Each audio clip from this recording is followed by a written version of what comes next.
যারা নবীর পরে নাজিলকৃত বিষয়, নবীর পরে নাজিলকৃত বিষয় কি গো?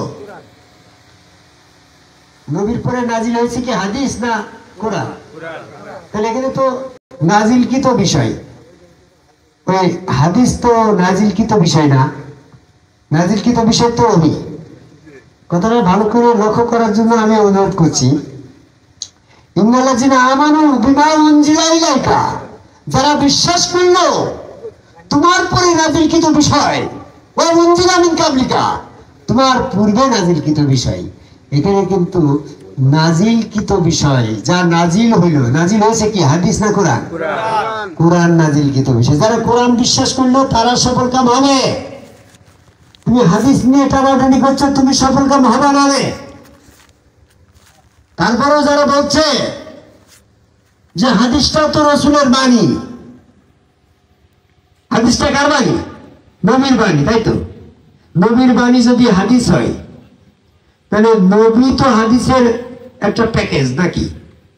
নবী তো, নবীর সমস্ত প্যাকেজ তো হাদিসের প্যাকেট না, উনি একটা, উনি হাদিসের প্যাকেজ, উনি যা বলেছে তাই তো হাদিস।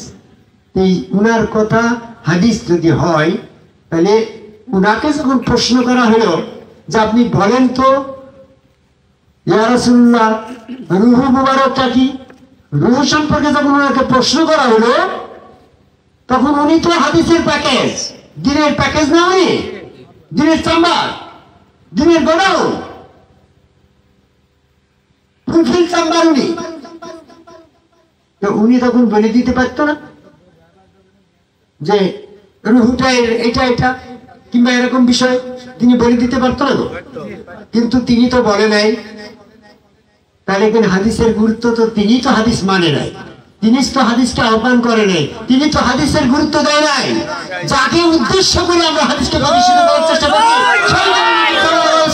হাদিসের গুরুত্ব দেয় নাই, রাখে নাই। যদি তিনি হাদিসের গুরুত্ব দিত, তাহলে উনি সরাসরি বলে দিত রূহ মুবারক এইটা। উনি তো বলে নাই। সূরা বনী ইসরাঈলের 85 নম্বর আয়াত খুলে দেখো, কোন বলো? রূহ রবের আদেশ ঘটিত ব্যাপার, রূহ প্রভু সত্তা। তাহলে এখানে তোমার নবী মুহাম্মদ সাল্লাল্লাহু আলাইহি ওয়াসাল্লাম নিজের তরফ থেকে রূহ সম্পর্কে উত্তরটা দেয় নাই। তাহলে ওনার কথাটা যদি দিনের দলিল হতো, তো উনি তো তখন রূহ সম্পর্কে ফয়সালাটা নিজেই দিতে পারতো গো। তাহলে উনি কি হাদিসের গুরুত্ব দিল? উনি কোনটার গুরুত্ব দিল? নাজিলকৃত বিষয়। আমরা তাফসীর করছি ইন্নাল্লাযিনা আমানু বিমা উনজিলা ইলাইকা ওয়া উনজিলা মিন কাবলিকা, এই সূরা বাকারার 4 নম্বর আয়াত। তাহলে সূরা বাকারার 4 নম্বর আয়াতে দৃষ্টি আকর্ষণ করে মহানবদ ওয়াল পৃথিবীর সমস্ত মানুষকে হাদিস থেকে বানোয়াট হাদিস থেকে ফিরে এসে নবীর প্রতি নাজিলকৃত বিষয়ে যারা বিশ্বাস করলো, সেই দিকে, বিশ্বাসের দিকে ফিরে এসে সফল কাম হওয়ার জন্য অনুরোধ করি। তার পরবর্তী আয়াতে কি বলছে? ইন্নাল্লাযিনা কাফারু, যারা কাফের হয়ে গেছে তাদের পরিচয়টা কিন্তু আবার সূরা বাকারা 6 নম্বর আয়াতে বলছে, ইন্নাল্লাযিনা কাফারু সাওয়াউন আলাইহিম লাম তুনজিরহুম লা ইউমিনুন। যারা কাফের হয়ে গেছে তাদেরকে শোনানো, সতর্ক করা আর না করা উভয় সমান, তারা ঈমান আনবে না। তাহলে কাফেরের পরিচয় কিন্তু এখানে দিয়ে দিল। মুমিনের পরিচয় দিল কি? যারা আল্লাহ পাকের পরে, নবীর পরে নাজিলকৃত ওহী মুবারক বিশ্বাস করলো, তারা সফল কাম হলো। যারা ওহীকে অস্বীকার করলো, তারা কাফের হয়ে গেল। আর কাফেরের কাছে যতই তুমি ওহী তেলাওয়াত করো না করে, ওহী পৌঁছে দেবেন করো, তারা সতর্ক হবে না, তারা ঈমান আনবে না। আমি এখানে আরেকটু কথা বলতে চাচ্ছি। সূরা কাফের 105 নম্বর আয়াতটাকে একটু দৃষ্টি দিতে হবে। আল্লাহ পাকের নাজিলকৃত বিষয়গুলো তো এই কোরআন, আল্লাহ পাকের আয়াত। কি আয়াত নাজিল হইল? কি গো, কয়টা আয়াত? আয়াত, আয়াত মানে নিদর্শন, আয়াত নাজিল হইল। নাজিলকৃত বিষয়টা তো আয়াত নাকি? যারা আল্লাহ পাকের আয়াত অস্বীকার করে, তাদের কর্মফল বিনষ্ট হয়ে যাবে। রোজ কিয়ামতের দিন তাদের কোনো ওজনের ব্যবস্থা থাকবে না। আল্লাহ পাকের নাজিলকৃত আয়াত কি গো? এই কোরআন। কোরআনের বাইরে কোনো আয়াত, নাজিলকৃত আয়াত আছে নাকি গো?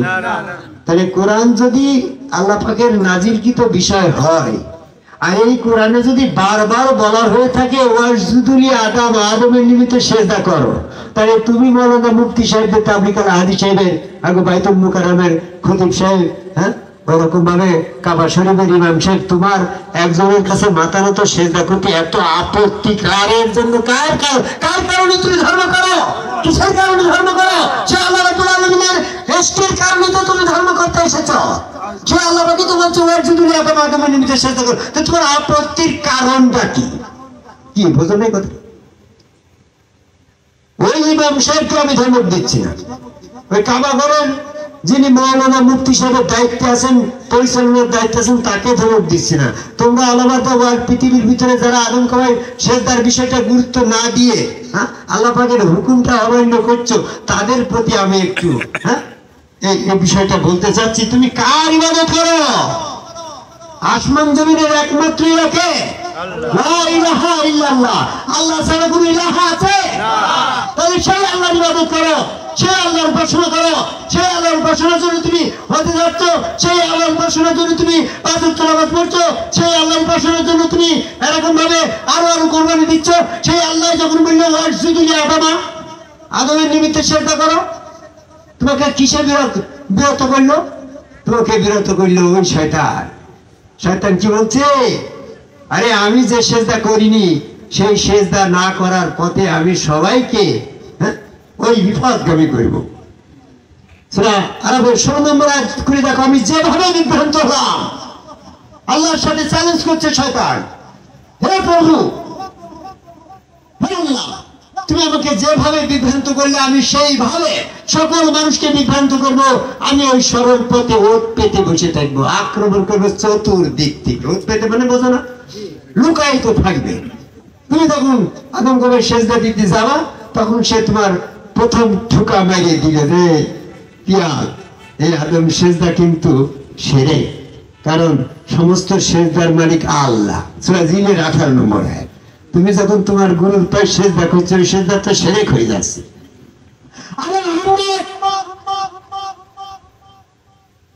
তুমি যখন বলছো সেজদা সেরেক, ইবলিসকে যখন প্রশ্ন করা হলো, হে ইবলিস, যাকে আমি নিজ হস্ত দ্বারা সৃষ্টি করলাম, তাকে সেজদা করতে কিসে তোমাকে নিষেধ করলো? সূরা সাদের 75 নম্বর আয়াত।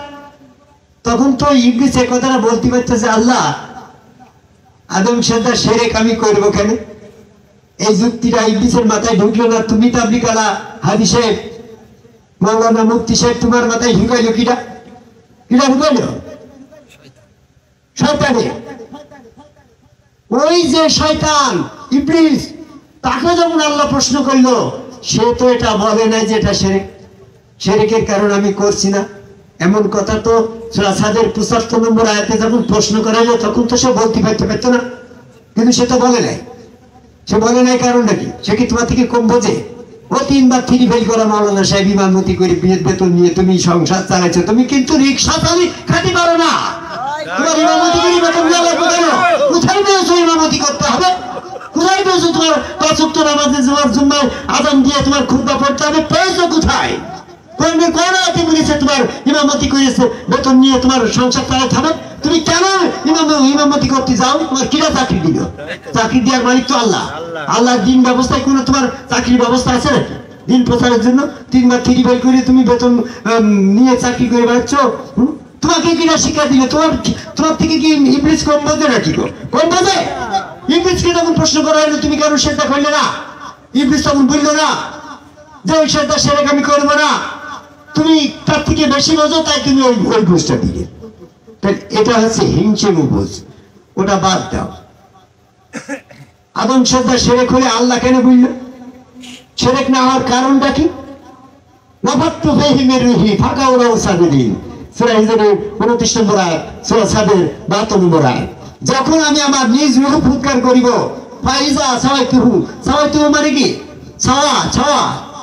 ইন্নাল্লাযিনা কাফারু সাওয়াউন আলাইহিম আম তুনদিরহুম লা ইউমিনুন। এতে সূরা বাকারার 6 নম্বর আয়াতে ছাওয়া শব্দ এসেছে। ছাওয়া মানে কি? সমান সমান, তুলনামূলক সমান সমান, প্লেন সমান সমান না, কম্পেয়ার করা। প্লেন মানে সমান, আর কম্পেয়ার মানে সমান সমান। ছাওয়া মানে সমান সমান। এখানে ছাওয়া শব্দ এসেছে। সূরা ইনফিতরের 6-7-8 নম্বর আয়াতে খুলে রাখো। হে মানুষ, কে তোমাকে তোমার রব সম্পর্কে বিভ্রান্ত করলো? যিনি তোমাকে সৃষ্টি করেছে, আল্লাহ যিনি খালাকাকুম, যিনি তোমাকে সৃষ্টি করেছে। ছাড়া শব্দ এসেছে, ছাড়া মানে সমান সমান করলো, তুলনামূলক সমান সমান। অতঃপর সামঞ্জস্য করলো ফিয়া ইউসরা, আল্লাহ পাকে নিজ সুরাত যেমন তেমন সমান সমান করে, হ্যাঁ, 2 হাত 2 পা 2 কান 2 চোখ, হ্যাঁ, এরকম সমান সমান অঙ্গ প্রত্যঙ্গকে প্রতিষ্ঠিত করে মানবকে সৃষ্টি করলো, যেন তিনি তার পরে রিসালাত প্রতিনিধিত্ব দিতে পারে। হাতিকে তৈরি করলো, কোন শব্দ হাতি হয়ে গেল? ওরা আল্লাহ পাকের চেহারার সাথে সম্পৃক্ত না, এই জন্য হাওয়া হয়ে গেল। কিন্তু আদম আলাইহিস সালামকে কোন শব্দে তৈরি না করার কারণটা কি ছিল? কারণটা ছিল আদম আলাইহিস সালামকে খেলাফত দেবে, আর খেলাফত দিবে তখন তাকে, হ্যাঁ, নিজ রূপে তৈরি করতে না হলে আল্লাহর প্রতিনিধি কি মানুষ হতে পারে নাকি? আল্লাহর প্রতিনিধি তো আল্লাহর মতো হতে হবে। এই জন্য আল্লাহ নিজ রূপে মানুষ তৈরি করার সিদ্ধান্ত করলো।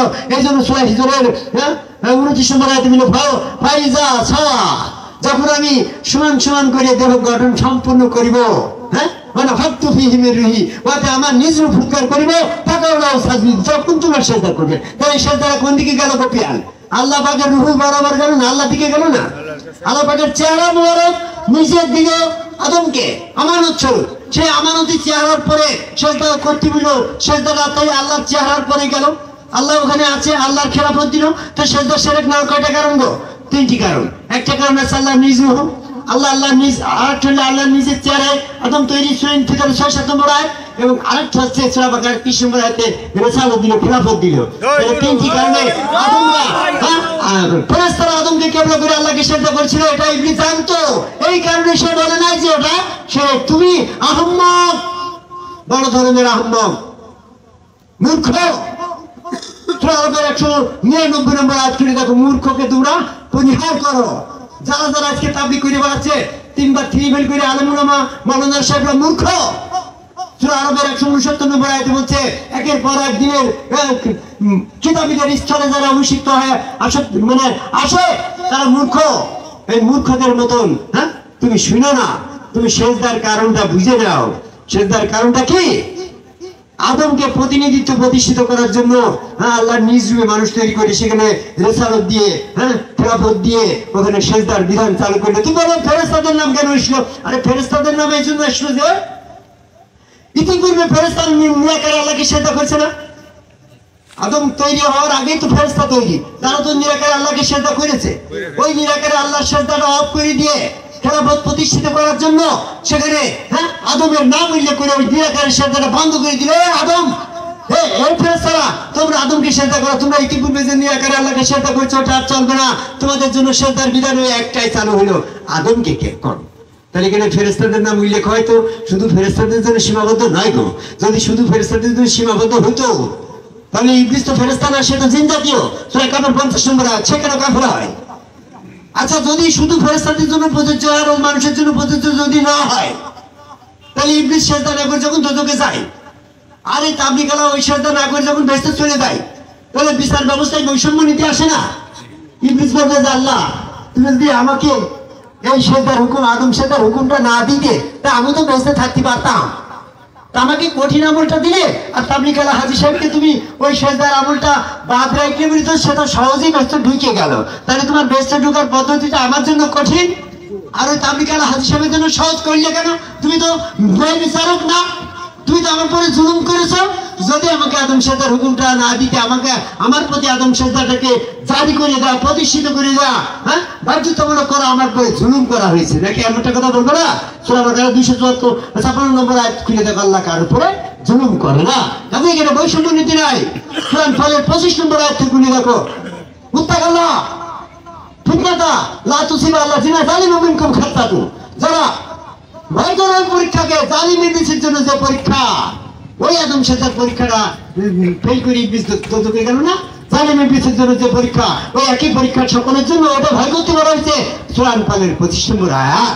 কাজেই তুমি আদম সেজদা না করে এরকম ভাবে পথ পাবা না, তোমাকে ফিরে আসতে হবে এই আদম সেজদার পথে।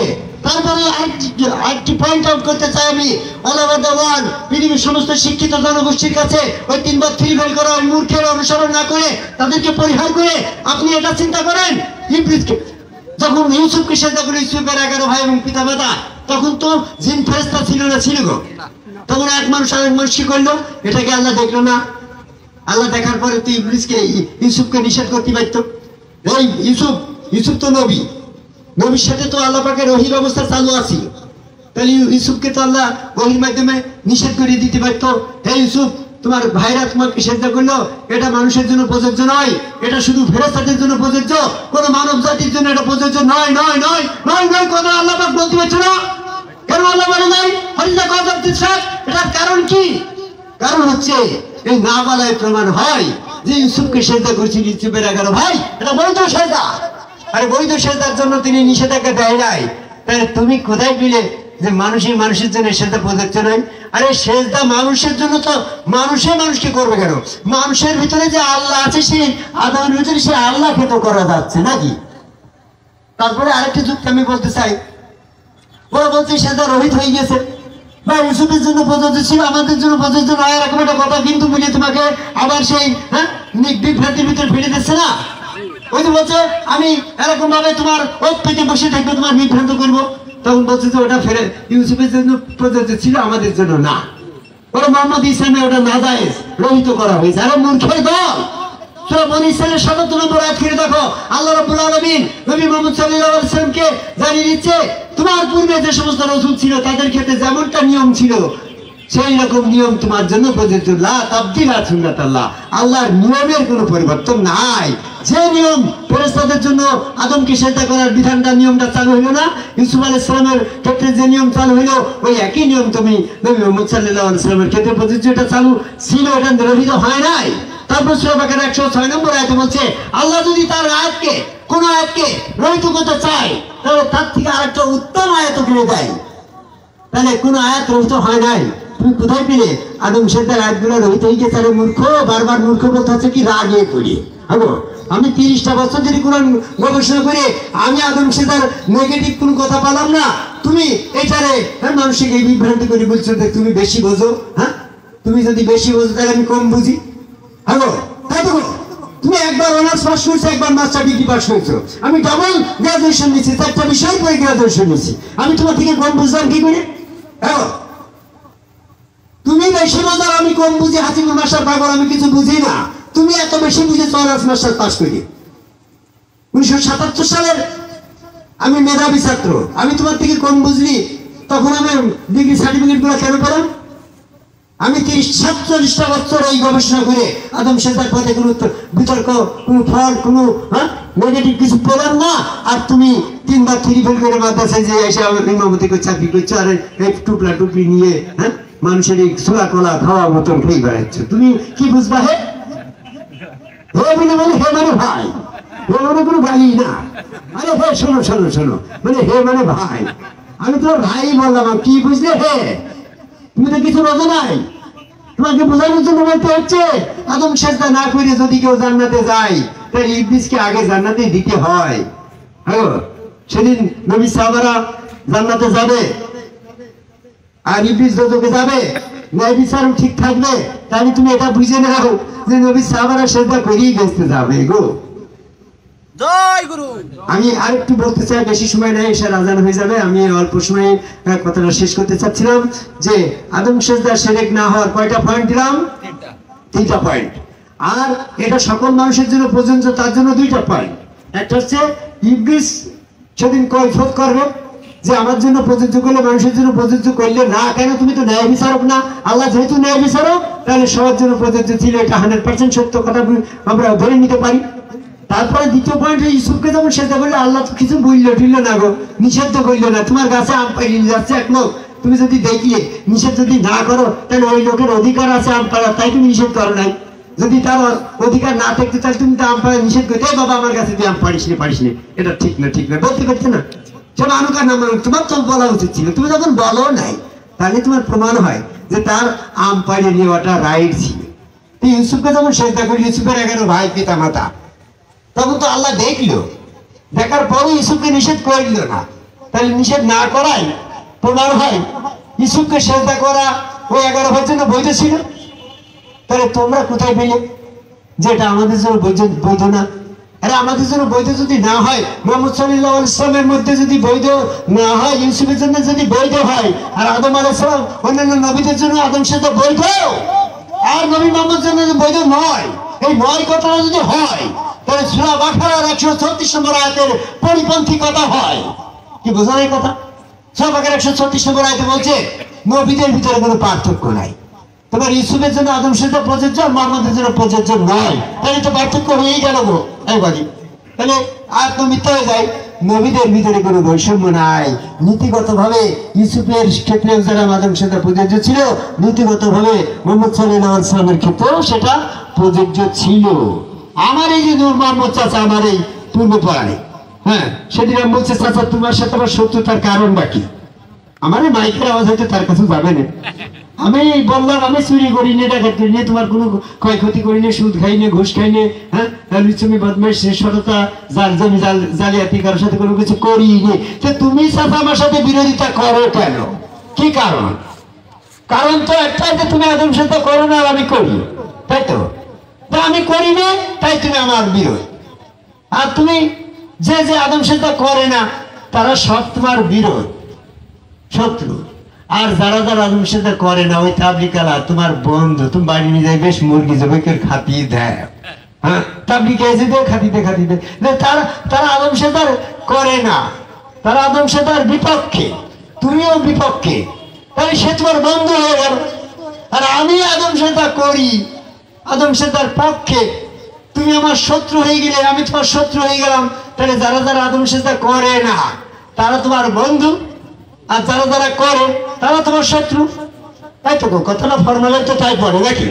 তাহলে যারা যারা আদম সেটা করে না তারা যদি তোমার বন্ধু হয়, তাহলে আমি জানতে চাই ইবলিস তো আদম সেটার বিপক্ষে, তাহলে সে তোমার বন্ধু হয়ে যায়। ফর্মালে তো তাই পড়ে গো। আমার চাচাজি, আমার চাচা যেমন নূর মোহাম্মদ, আমার চাচা যেমন ওই চাচা না, আমার কত বলবো। তাহলে মোহাম্মদের চাচা তো আবু জেহেল, তো এরকম আবু জেহেল মার্কা চাচা তোমাদের সংসারে আছে না গো? আমার সংসারও আছে, তোমার সংসারও আছে। তো সে আবু জেহেলের কথাই বলছি যে আমার সাথে তোমার বিরোধ, আমি আদম সেজদা করি আর তুমি করো না। তাহলে যারা যারা আদম সেজদা করে তারা সব তোমার বিরোধ, আর যারা যারা করে না তারা সব তোমার বন্ধু। তাহলে ইবলিস তো আদম সেজদার বিপক্ষে, সে তো করে না, সে তোমার বন্ধু হয়ে গেল। তো এই ইবলিসের বন্ধু হয়ে গেলে তুমি, সমস্যা নেই। কিন্তু নবীর ক্ষেত্রে সমস্যা হয়ে গেল। সূরা আনামের 112 নম্বর আয়াত খুলে দেখো। প্রত্যেক নবীর শত্রু হচ্ছে শয়তান। তাহলে সেই শয়তান যদি তোমার শত্রু হয়, নবীর শত্রু, সেই শয়তান আদম সেজদা করে না, সেই তুমি যে যে করে না সে তোমার বন্ধু। তাহলে তুমি চাচা, হ্যাঁ, তুমি শয়তানের বন্ধু হয়ে গেলে শয়তান তোমার বন্ধু হয়ে গেল, আর শয়তানের শত্রু ওই নবী। তাহলে নবী তোমার শত্রু হয়ে গেল না? তাহলে নবী, তুমি নবীর শত্রু হয়ে গেলে না? এতটুকু যদি না বোঝো বাপু, তাহলে কিনে কি কাঁঠাল পাকানো যায় নাকি? তাইলে ও ছাতি কোনদিন বোঝে নাকি? শুয়োর একারা তাইলে ছাতি মাথায় দিতে পারে না? তোমার এই কিনা আমব্রেলা, এটা তোমার বৃষ্টি হলে মেনে নিলে আবার বুঝি ফেলবে, এটা তো বোঝা ছাতি। আর তাইলে ছাতি বোঝে নাকি গো? তোমরা তো সব তাইলে ছাতি তুমি বুঝবা না। হ্যালো, আদম সেজদা যে করে সে তোমার শত্রু, আর যে আদম সেজদা করে না সে তোমার বন্ধু। তাহলে ওই ফর্মুলায় ইবলিস তোমার বন্ধু হয়ে গেল, তাই তো? আর ইবলিস নবীর শত্রু। সূরা আনামের 112 নম্বর আয়াত। তাহলে ইবলিস নবীর শত্রু, আর নবীর শত্রু যদি তোমার বন্ধু হয়, তো তুমি চাচা তো নবীরও শত্রু হয়ে গেলে। তো নবীর শত্রু হয়ে তুমি তাবলীগ করে করলে এটা কি হলো? আমার কথা হচ্ছে তোমার জীবন যৌবন, তোমার সমস্ত সম্পদ, দুনিয়াবি সমস্ত সম্পদ, দুনিয়াবি জীবন দিয়ে তোমাকে বেহেশত কিনে নেওয়া হয়েছে। তোমার জীবনের থেকে বেশি মহব্বত যে নবীকে না করলে তুমি মুমিন হতে পারবা না। সেই নবীর শত্রু হয়ে তাবলীগ করে তুমি কি করে মুমিন হয়ে ব্যস্ত যাবা গো? যদি তুমি ব্যস্ত চলিয়ে যাও আদম সেজদা না করে করিয়ে, তাহলে ইবলিস তো আল্লাহর কাছে আত্মপক্ষ সমর্থনে সেদিন যুক্তি প্রদর্শন করে এমনটাই বলবে গো। সূরা নূর 111 নম্বর আয়াত বলবে যে আল্লাহ আমি আদম সেজদা না করে আমার দোজখ হইল, ওই তাবলীগের হাদিস সাহেব ওই নূর মোহাম্মদ চাচা ওটা আদম সেজদা করিনি, ও যদি ব্যস্ত হয় তাহলে আমার কেন দোজখ হয়? তুমি ন্যায় বিচার করো, নাহলে আমাকে ব্যস্ত দাও। না হলে তাবলিগ আলাই নূর মোহাম্মদ চাচা হাজি সাহেবকে তোকে দাও, তখন তো আল্লাহ বিপদে পড়ে যাবে, যাবে না? ন্যায় বিচারও ছাড়বে না, ইবলিসকে ব্যস্ত দেবে না। বাইরে যত তাবলিগ আলা মাওলানা মুফতি শেখ গাজীরা আছে হাজির সব তোকে দিয়ে দিবে। জয় বলি জয় গুরু। এখনো সময় আছে, মৃত্যু প্রত্যেকের আসবে, কোনো না জায়গা তোমার প্রত্যেকের মৃত্যু হবে। মৃত্যুর পরপরই আল্লাহর কাছে নিয়ে যাওয়া হবে, জীবিত অবস্থায় পুনরায় জীবিত করে আল্লাহর কাছে নিয়ে যাবে। সূরা নামের 36 নম্বর আয়াত।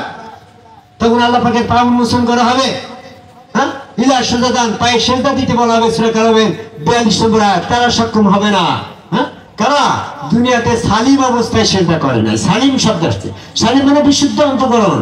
সূরা 89 নম্বর আয়াতে সালিম শব্দ আসছে। সূরা কালামের 43 নম্বর আয়াতে সালিম শব্দ আসছে।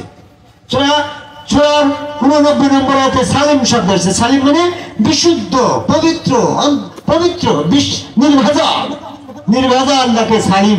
তোমার ভিতরে শয়তান আছে, তুমি নামাজে যাচ্ছ আর মাঠে মোটর গাড়ি ধান কেটে বেড়াচ্ছ, তাহলে তোমার মনটা মাঠে ঘাটে যাচ্ছে, তোমার ভিতরে ভেজাল আছে। তো তুমি সালিম হও নাই, পবিত্র হও নাই। এইরকম পবিত্র হতে হবে।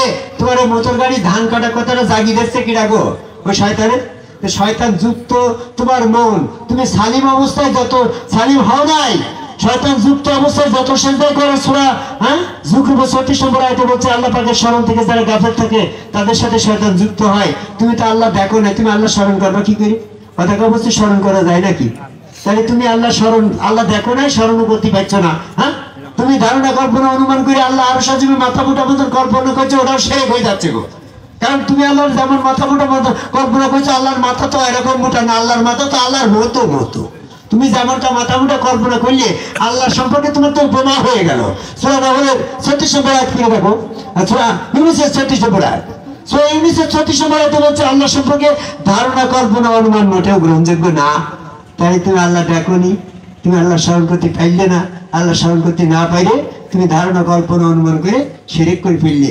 এই জন্য যারা যারা এরকম ভাবে আল্লাহ পাকের স্মরণ থেকে গাফেল, তাদের সাথে শয়তান যুক্ত, শয়তান যুক্ত। সূরা যুকরুফ 36 নম্বর আয়াত। শয়তান যুক্ত অবস্থায় তুমি 3 রাকাতে পড়িয়ে দিয়ে 3 রাকাত যে দোকানের হিসাব নিকাশ করছো, 3 চাষ তিয়ার মানে না, দুয়ার তিয়ার। হ্যাঁ, তুমি 1 রাকাতে 1 চাষ, 2 রাকাতে দুয়ার, 3 রাকাতে তিয়ার, এরকম তিয়ার তুয়ার গুনছো। তোমার ভিতরে তো শয়তান, তুমি তো বিশুদ্ধ হও নাই, সালিম হও নাই। সালিম হয়েছে কে? সালিম হতে হলে রসুলের কাছে যাওয়া লাগবে। কে রসুলের কাছে যাবে? কে রসুল? তুমি বললে মোহাম্মদ সাল্লাল্লাহু আলাইহি ওয়াসাল্লামের রসুল। আরে মোহাম্মদ সাল্লাল্লাহু আলাইহি ওয়াসাল্লাম তো এখন উফাত হয়ে গেছে 1400 বছর আগে। হ্যাঁ, তুমি যখন মোহাম্মদ সাল্লাল্লাহু আলাইহি ওয়াসাল্লামকে রসুল কল্পনা করে তুমি নূর মোহাম্মদ চাচা 5 ওয়াক্ত নামাজ পড়ি যখন মরে যাবা, হ্যাঁ, তোমার পাশের বাড়ির ওই ছেলে যখন হাসিবুলির পায়ে সেজদা দিয়ে রসুলের সঙ্গ ধারণ করে ব্যস্ত চলে গেল, তখন তুমি আফসোস করে বলবা, হায় হায় রে, আমি কি সর্বনাশী করেছি, আমি যদি রসুলের সঙ্গ ধারণ করতাম। রসুলের সঙ্গ ধারণ কথা আসলে সূরা ফুরকানের 27 নম্বর আয়াত। এখানে তো রসুলের সুন্নত কথা আসলো না, রসুলের নামাজ পড়ার কথা আসলো না, রসুলের তরিকার কথা আসলো না, আসলে কি রসুলের সঙ্গ ধারণ। তুমি মুহাম্মদ সাল্লাল্লাহু আলাইহি ওয়াসাল্লামকে রসুল মেনেছো, তার সঙ্গ ধারণ তো করতে পারোনি। তাই তোমার আফসোস। যে ব্যক্তি রসুলের সঙ্গ ধারণ করে নাই তারে কাফের। আর কাফেররা সেদিন আফসোস করবে, তুমি নূর মোহাম্মদ চাচা এরকম আফসোস করে বলবা, হায় হায় রে, আমি যদি মজনুর মতন হাসিবুল মাস্টারকে রসুল বিশ্বাস করে আদমশের দ্বারা করতাম, তাহলে আমার তো এরকম হইতো না। আমি রসুলের সঙ্গ ধারণ করলাম না কেন? তাহলে যার যার গুরু তার রসুল, এই রসুলের সঙ্গ ধারণ করা সম্ভব। ওই মোহাম্মদ সাল্লাল্লাহু আলাইহি ওয়াসাল্লাম তোমার নবী, হ্যাঁ, উনি তোমার রসুল, উনি তোমার সঙ্গ ধারণ করতে পারবা না। রসুলের সঙ্গ ধারণ করতে হলে এই সম্মুখ গুরু একজন রসুলকে বিশ্বাস করতে হবে রসুল বলে, তারপরে তার সঙ্গ ধারণ করে সেখানে সেজদা ভক্তি করলে তুমি সেদিন মুক্তি পাবা।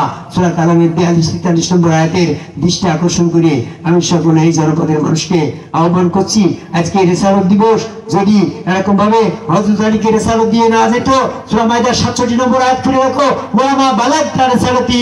যদি তুমি যদি রিসালত পৌঁছে না দাও, তাহলে এই আদম সেজদার ব্যাপারটা সমাজে থাকবে না, তাহলে পুরো ধর্মটা বিলীন হয়ে যাবে। এই জন্য বললো, যদি তুমি রিসালত পৌঁছে না দাও তো তোমার কিছুই করা হইল না গো। হ্যাঁ, আল্লাহ আফসোস করলো। তাহলে হযরত আলীকে রিসালত দিয়ে গেল মুহাম্মদ সাল্লাল্লাহু আলাইহি ওয়াসাল্লাম গাদিরে খুবে 18 জিলহজ তারিখে। আজকে সেই দিবস, এই দিবসের অঙ্গীকার নিয়ে আমরা একজন সম্মুখ গুরু রসুলের কাছে বায়াত গ্রহণের মাধ্যমে আমরা রেসালতের দ্বারা আসার জন্য আহ্বানকে আমার কথা শেষ করে জয় গুরু।